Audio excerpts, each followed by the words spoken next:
Ainsi parle le Seigneur. Je vis dans mon esprit le président togolais. Et là, je suis au Togo. Le Seigneur m'a transporté en esprit. Je reçois une vision. Et dans cette vision, j'ai vu le président togolais, l'actuel président. Il était en train de beaucoup réfléchir sur l'avenir de son peuple et de son pays. Et par cette réflexion, en deuxième position, je lui ai vu avec le drapeau du Togo entre ses mains. Quelqu'un d'autre est venu lui donner une aiguille et il a commencé à coudre les drapeaux qui visiblement étaient un peu déchirés. Il y avait quelques trous, mais je lui ai vu en train de coudre les drapeaux du Togo. La voix de l'Éternel m'a expliqué ceci. Suite aux événements récents, les marches de revendication, les événements malheureux qui se sont déroulés au Togo, le président s'est ressaisi. Il a beaucoup réfléchi.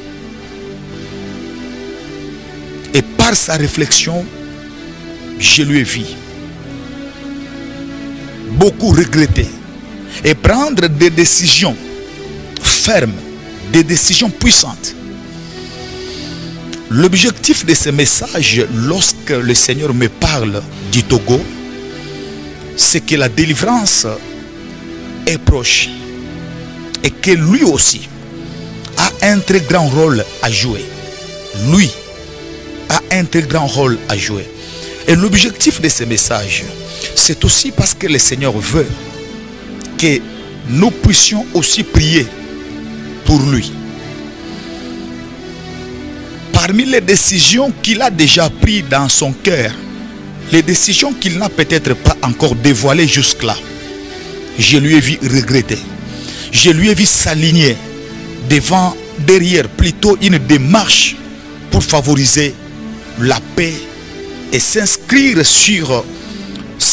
dans une logique positive de mettre en première position la nation. Et je lui ai vu même dans les jours à venir être en contradiction avec ses anciens partenaires. C'est ce que j'ai vu.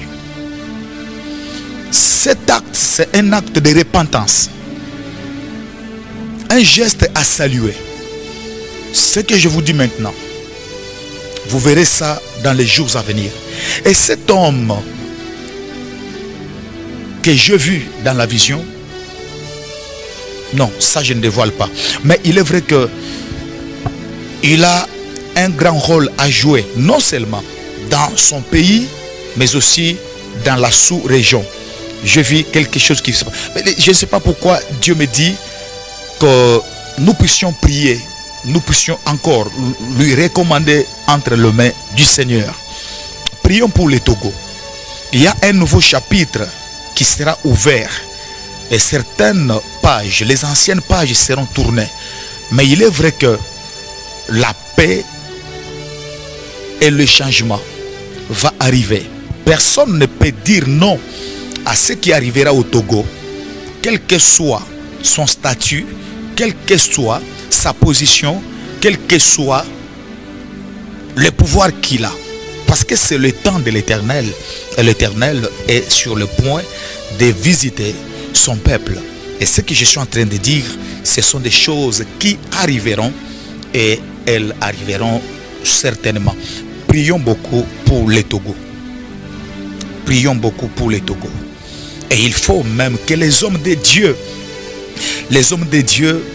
du Togo puissent faire une prière de repentance. Le Seigneur a besoin, alléluia, le Seigneur a besoin que la nation tout entière puisse implorer la grâce de Dieu et la miséricorde. La grâce et la miséricorde de Dieu. Il y a quelque chose qui arrive au Togo. Peuple togolais, le Seigneur va bouleverser les choses. Aucune personne ne peut résister. Je dis en commençant par le numéro 1 et le numéro dernier. En commençant par le premier citoyen et le dernier citoyen du pays. Tout le monde va fléchir devant la volonté de Dieu. Et c'est le temps du Togo.